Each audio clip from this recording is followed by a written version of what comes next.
नमस्कार साथियों, मैं Irfan sir JNV Arjun sir YouTube channel पर आप सभी का स्वागत करता हूं। आइए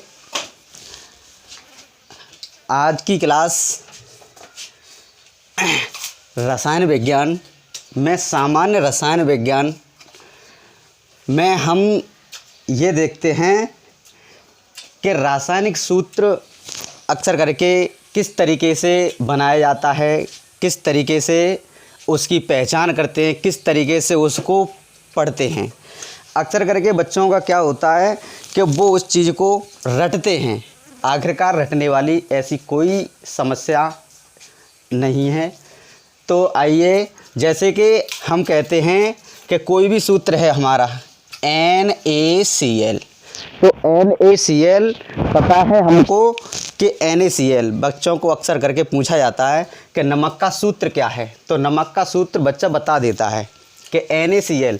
अगर बच्चे को ये पूछा जाए कि ये NaCl आया कैसे, अगर हम इस NaCl को अगर हम ClNa रख दें तो इसको क्या करेंगे, तो इसमें क्या फ़र्क पड़ा? कोई फ़र्क नहीं पड़ा। लेकिन ये और ये, इनमें ज़मीन आसमान का फ़र्क होता है। कैसे? ये सही माना जाता है और ये गलत माना जाता है। लेकिन सोडियम और क्लोराइड दोनों ही हैं, लेकिन किसको कहाँ रखना होता है, किसको कहाँ नहीं रखना होता है, तो हम ये जानकारी देने आए हैं। तो अब यहाँ एक बात आती है कि इन परमाणुओं में अपने आप में कोई एक पावर होती है जिसको हम कहते हैं विद्युत ऋणात्मकता, इलेक्ट्रोनेगेटिविटी। तो इलेक्ट्रोनेगेटिविटी क्या होती है? जैसे कि मानो अगर कोई हमारा एक अणु है, AB अणु है, तो AB अणु में हम क्या करते हैं, इसके साझे के इलेक्ट्रॉन किसी एक परमाणु पर अगर आ जाते हैं, तो जिस परमाणु पर इलेक्ट्रॉन चले जाते हैं, चले जाने पर क्या होता है कि A पॉजिटिव और B नेगेटिव। तो इसका मतलब क्या होता है, किसी एक परमाणु पर इलेक्ट्रॉन, साझे के इलेक्ट्रॉन चले जाना, उसकी क्या होती है, वो विद्युत ऋणात्मकता होती है। तो इसकी डेफिनेशन मैंने यहाँ लिख दी है। किसी सहसंयोजी अणु के साझे के इलेक्ट्रॉन किसी एक परमाणु पर स्थानांतरण हो जाते हैं तो वह उस परमाणु की विद्युत ऋणात्मकता कहलाती है। जैसे आवर्त सारणी में देखा है कि आवर्त सारणी में इनका क्रम क्या होता है। वैसे तो आगे वीडियो में बताएंगे कि टोटल इसकी डीपली में यानी क्या क्या करते हैं इनका, लेकिन जो सामान्यतः रखा गया है वो इस तरीके से रखा जाता है कि विद्युत ऋणात्मकता फ्लोरीन की सर्वाधिक होती है।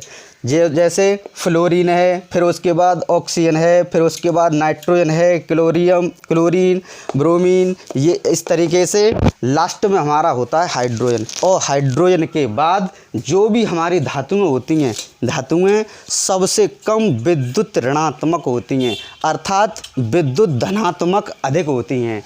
तो इन यौगिकों में रासायनिक सूत्र बनाने के लिए और उनकी यौगिकों की पहचान करने के लिए हम यहीं आ जाते हैं और इनको हम याद रखते हैं। अगर हमने ये वर्ड याद रख लिए कि किस वर्ड को किस तरीके से यूज करना है और किस तरीके से हमको उसे बोलना है, लिखना है, बस इसी पर डिपेंड करता है। तो नोट में मैंने लिखा है कि अधिक विद्युत ऋणात्मक वाला भाग मुख्यतः राइट हैंड साइड की ओर लिखते हैं, जिस पर ऋणावेश होता है, जिस भाग को एट बोला जाता है। जैसे Cl नेगेटिव आयन है तो इसको बोलेंगे क्लोराइड, Br नेगेटिव है तो ब्रोमाइड, S पे 2 नेगेटिव है तो सल्फाइड। परंतु क्या होता है, जब किसी में ऑक्सीजन सम्मिलित होता है तो वहाँ हम यानी किस तरीके से यूज करेंगे। जैसे ये नाइट्राइट लिखा है, अगर जहाँ ऑक्सीजन की वृद्धि होती है वहाँ उसको नाइट्रेट बोलते हैं। तो जैसे नाइट्राइट पे 1 नेगेटिव है, NO2 नाइट्राइट, तो यहाँ नाइट्राइट पढ़ा जाएगा।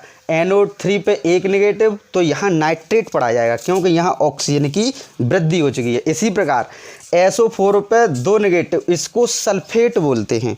अगर कमी होती है ऑक्सीजन की तो सल्फाइट बोला जाता है। तो SO4 पे 2 नेगेटिव सल्फेट, SO3 पे 2 नेगेटिव सल्फाइट। इसी तरीके से जहाँ नेगेटिव वाला भाग होता है तो उनकी बोलने का जो तरीका होता है वो इसी तरीके से हम बोलेंगे। अब आते हैं नोट सेकंड में। कम विद्युत ऋणात्मकता वाला भाग मुख्यतः लेफ्ट हैंड साइड LHS की ओर रखा जाता है, जिस पर धनावेश होता है। जिस भाग को सामान्यतः EM या M शब्द बोला जाता है, जैसे सोडियम, अमोनियम, बेरियम, कैल्शियम आदि। और जो भी होते हैं कुछ सामान्य होते हैं जिनमें EM M शब्द नहीं आता।